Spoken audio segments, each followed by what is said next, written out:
यहाँ अवधेश प्रसाद विधायक थे जो अब अयोध्या से जीतकर सांसद बन चुके हैं। बीजेपी के चुनावी इतिहास में अयोध्या वो सीट बन चुकी है जिस पर लोकसभा में हार सबसे ज्यादा बीजेपी को चुभी है।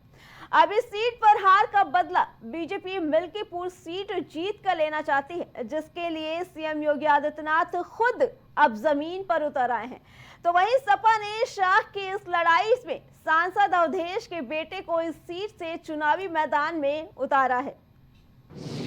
राम की नगरी से सियासत का शंखनाद, मिल्कीपुर में वर्चस्व की लड़ाई चैलेंज पर आई।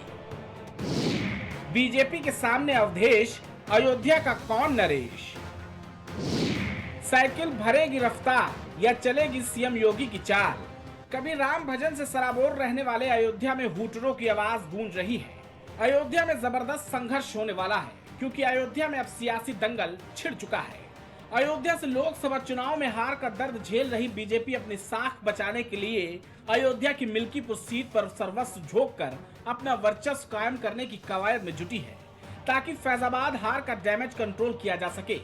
तो वहीं सपा भी पीडीए के सहारे बीजेपी पर हार का डबल अटैक करने की कोशिश में लगी है, जिसके लिए जुबानी सियासत से लेकर सपा की तरफ प्रत्याशी भी घोषित कर दिया गया है। मिल्कीपुर का चुनाव यो तो बाई इलेक्शंस जो हो 10 हैं, लेकिन भारतीय जनता पार्टी इस चुनाव को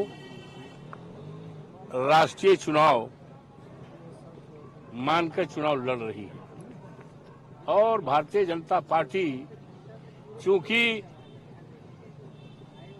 54 फैजाबाद जो मर्यादा पुरुषोत्तम राम की धरती है अयोध्या, वहां से भारतीय जनता पार्टी हारी है और वहां की महान जनता ने, देवतुल्य मतदाताओं ने इस बात का संदेश पूरे देश और दुनिया में दिया है कि इस देश में अब धर्म पर आधारित राजनीति नहीं चलेगी। अब राजनीति चलेगी आपसदारी की, भाईचारा की और संविधान बचाने की। बाबा साहब भीमराव अम्बेडकर ने जो संविधान और पीडीए की राजनीति चलेगी।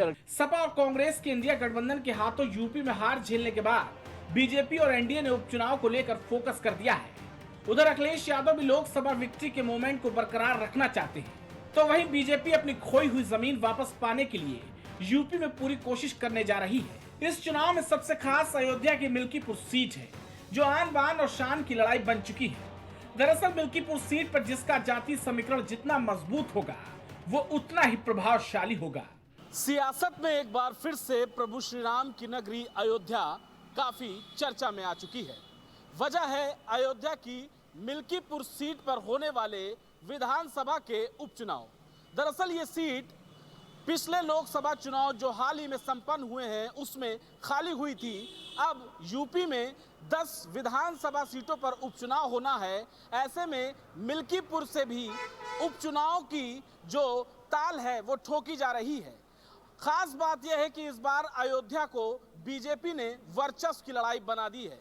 खुद सीएम योगी आदित्यनाथ वहां पर सियासी ताना बाना बुनते नजर आ रहे हैं। वहीं अखिलेश यादव भी आज मिल्कीपुर सीट को लेकर चर्चा करते हैं, विचार विमर्श करते हैं और फिर अवधेश प्रसाद के बेटे को ही पार्टी से टिकट दे देते हैं। अब देखने वाली बात यह होगी कि आने वाले दिनों में इस उपचुनाव की जंग आखिर कौन जीतता है।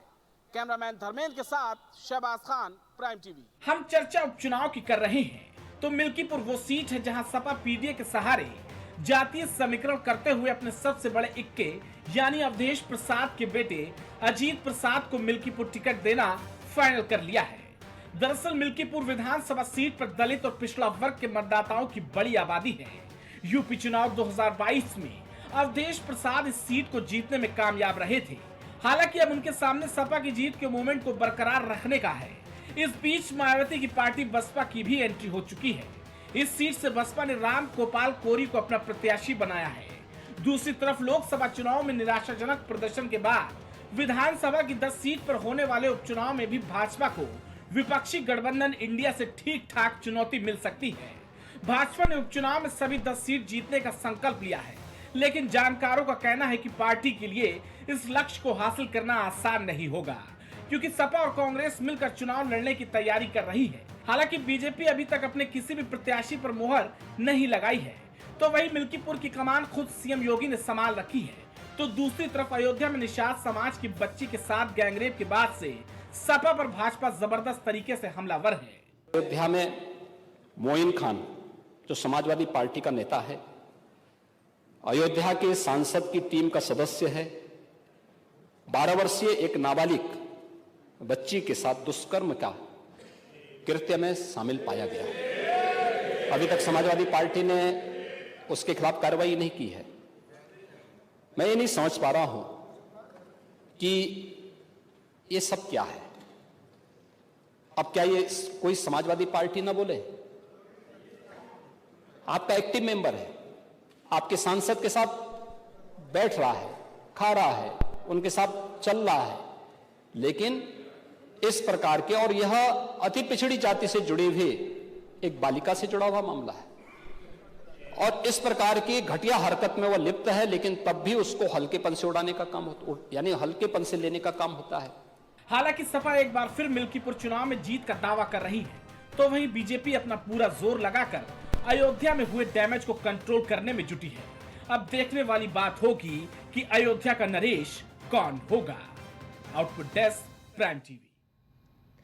तो ये आदमखोर भेड़िए ने पूरे इलाके में दहशत फैला रखी है। दहशत ऐसी कि दिन का चैन और रात की नींद उड़ गई है। लोग हाथों में लाठी डंडे ही नहीं, बंदूकें लेकर सड़कों पर उतर आए हैं। ग्रामीणों के मुताबिक पिछले 2 महीने में महसी के कशार इलाके के लगभग आधा दर्जन गांव में 7 मासूम बच्चों को इस भेड़िए ने अपना निवाला बना लिया है। लोगों में खौफ है, बच्चों हो या बुजुर्ग सभी डरे हुए हैं, क्योंकि अब आदमखोर भेड़िया किसको निशाना बना ले। आदमखोर भेड़िए से 2-2 हाथ करने के लिए लोग नहीं, बहराइच के विधायक अब जमीन पर उतर आए हैं। लोगों के साथ बंदूक उठाकर इलाकों में जा रहे हैं, जायजा ले रहे हैं। बता दें कि बहराइच जिले के महसी तहसील क्षेत्र में भेड़िए का आतंक फैला हुआ है।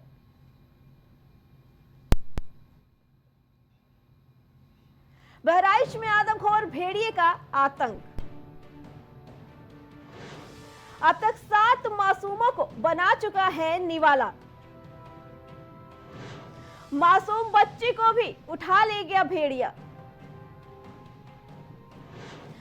मुख्य वन संरक्षक ने प्रभावित गांव का किया दौरा। भेड़िए के आतंक से प्रभावित है दर्जनों गांव। आदमखोर भेड़िए को रोकने बंदूक लेकर उतरे बीजेपी विधायक।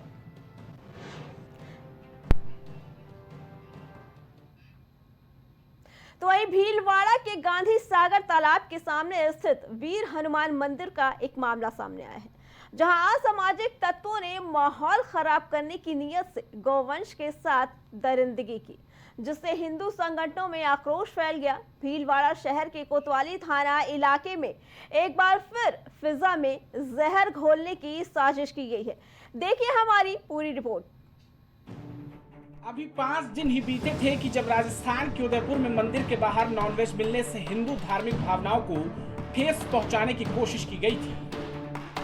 अभी रविवार को भीलवाड़ा में ऐसी साजिश निकलकर सामने आई।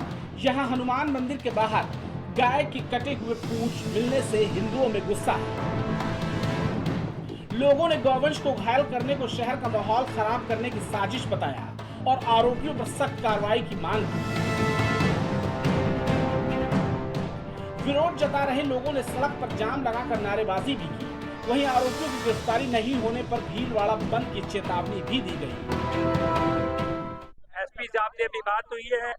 रात को उन्होंने 8 जनों को पकड़ लिया है, पर जो सही मुजरिम है उनकी छानबीन करके पकड़ेंगे। और उनसे ये आग्रह किया गया है कि जब तक वो मुजरिम नहीं पकड़ते हैं तब तक ये भीलवाड़ा फिर शांत नहीं होगा। उन्होंने 2 दिन का आज और कल का समय मांगा है। गाय को सनातन धर्म में पूजा जाता है, उसी गाय के साथ अत्याचार करके ये कट्टरपंथी आखिरकार क्या संदेश देना चाहते हैं? मंदिर में गाय की पूंछ फेंक कर आखिरकार देश को किस दिशा में ले जाने का षड्यंत्र रचा जा रहा है? यही वो वीर बजरंगी का मंदिर है, जहां गाय की पूंछ काट कर असामाजिक तत्व भाग खड़े। इस घटना के बाद से भीलवाड़ा में तनाव फैला हुआ है। तो भीलवाड़ा शहर में घटना हुई थी, उसके क्रम में पुलिस ने एफआईआर दर्ज करके और त्वरित कार्रवाई करते हुए अनुसंधान को आगे बढ़ाया और 8 संदिग्ध व्यक्तियों को राउंड अप भी किया गया है। उनसे पूछताछ चल रही है। हमारी गहन इन्वेस्टिगेशन इस मामले में जारी है और जल्द ही हम प्रयास कर रहे हैं इस मामले का खुलासा कर दिया जाएगा। भीलवाड़ा प्रशासन आरोपियों की गिरफ्तारी की लगातार कोशिश कर रहा है। इलाके की सीसीटीवी की जांच की जा रही है। 5 दिनों के अंदर दूसरी घटना आखिर कौन है जो देश के खिलाफ साजिश रचने में जुटा हुआ है? कौन है जो देश के माहौल को खराब करने की साजिश रच रहा है? कौन है वो जो देश में रहकर देश की फिजा खराब करने का प्रयास कर रहा है? Desk report, prime TV. तो वही विधानसभा उपचुनाव के बीच इन दिनों बुआ और बबुआ की जोड़ी साथ नजर आ रही है। दरअसल भाजपा विधायक ने बसपा सुप्रीमो पर एक विवादास्पद टिप्पणी की थी, जिसके बाद अखिलेश यादव ने पूर्व मुख्यमंत्री मायावती के बचाव में भाजपा विधायक के खिलाफ मानहानि का केस दर्ज कराने की मांग करती थी, जिसके बाद मायावती ने अखिलेश यादव के समर्थन का आभार व्यक्त किया। वहीं अब अखिलेश यादव ने अपने एक्स पर पोस्ट करके मायावती के आभार का जवाब दिया है। अखिलेश यादव ने कहा कि आभार के लिए धन्यवाद। सच तो ये है कि ये आभार उन लोगों का है जो पिछले 2 दिनों से अपने मान सम्मान की रक्षा के लिए सड़कों पर उतरकर अपना सक्रिय विरोध दर्शा रहे हैं। इस विरोध का मूल कारण है भाजपा के एक विधायक की ओर से शोषित वंचित समाज के एक सम्मानित भूतपूर्व महिला मुख्यमंत्री का सरेआम किया गया अपमान।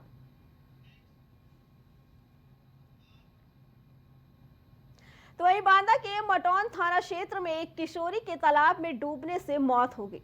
बता दें कि किशोरी त्योहार के मौके पर मंदिर के किनारे बने तालाब में नहाने गई थी, तभी बच्ची का पैर तालाब में फिसल गया, जिससे किशोरी की मौत हो गई, जिससे परिजनों का रो रो कर अब बुरा हाल है। 16 साल की लड़की को मनौर थाना क्षेत्र से लाया गया है और ये लोग परिजन बताया कि पानी में डूब गई थी और उसकी मृत हालत में उसको लाया गया था और उसके परिजन उसको पानी को लेकर चले गए।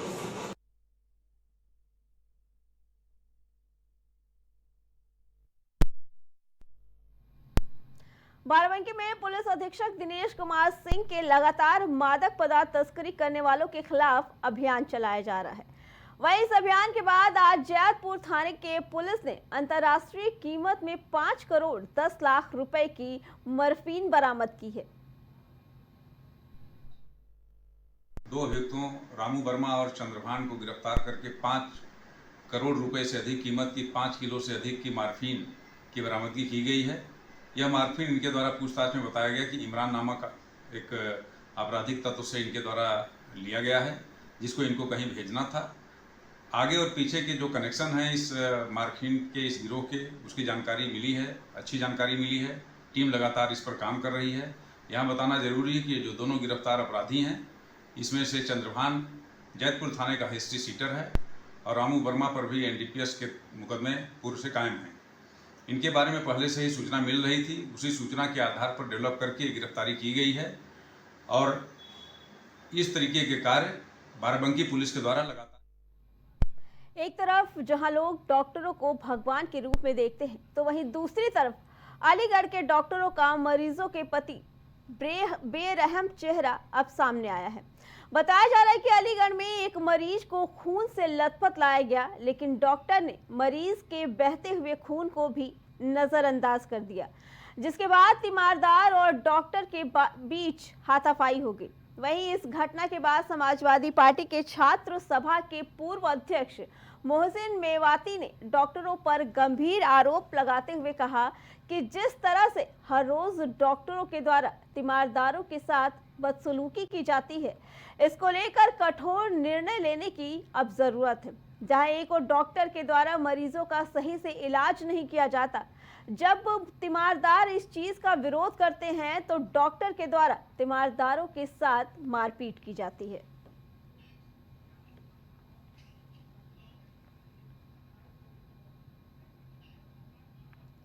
लोग चाहते हैं कि हम स्वस्थ रहें, लेकिन बाराबंकी में विकलांग बनने के लिए लोग हजारों की संख्या में सिर्फ रुपए ही नहीं बल्कि विकलांग बनने के लिए वो रुपए खर्च कर रहे हैं। दरअसल सरकारी लाभ उठाने के लिए बाराबंकी में एक्सरे टेक्नीशियन के सहारे दिव्यांगता सर्टिफिकेट बनाया जा रहा है। वहीं इस दौरान ये भी कहा जा रहा है कि जितना ज्यादा पैसा उतना अच्छा सर्टिफिकेट बनेगा। वहीं जब इस घटना की वीडियो सोशल मीडिया पर वायरल हुआ तो पूरे स्वास्थ्य विभाग में हड़कंप मच गया। वहीं अब जिलाधिकारी ने इस मामले में मजिस्ट्रेट जांच के आदेश भी दे दिए हैं।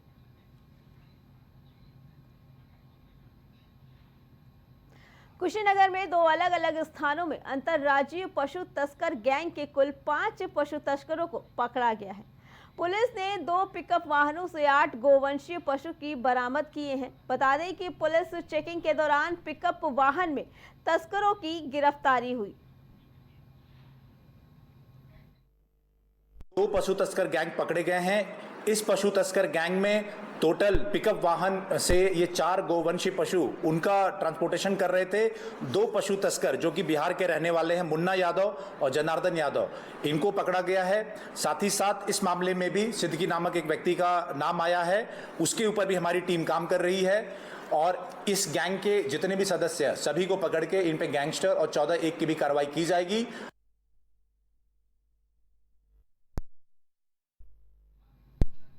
वहीं एटा के कोतवाली बागवाला क्षेत्र में कल शाम झाड़ू लगाने को लेकर 2 पक्षों में विवाद हो गया, जिसकी शिकायत कोतवाली बागवाला पुलिस को की गई। पुलिस से शिकायत की सुन आज सुबह प्रमोद पक्ष ने आग बबूला होकर दूसरे पक्ष पर लाठी डंडे लेकर हमला बोल दिया। झगड़े में दोनों पक्ष के करीब 1 दर्जन महिला पुरुष घायल हो गए। झगड़े की सूचना पर पहुंची पुलिस ने दोनों पक्षों की तहरीर लेकर एटा मेडिकल कॉलेज से उपचार के लिए भेज दिया। झाड़ू के पीछे विवाद हुआ था।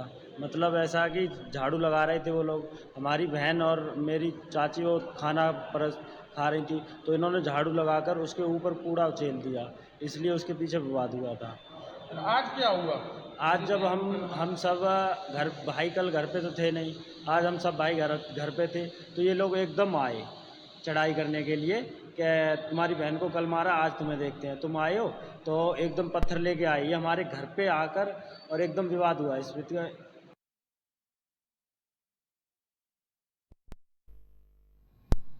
प्राइम उत्तर प्रदेश में फिलहाल इतना ही। बाकी खबरों के लिए देखते रहें प्राइम टीवी।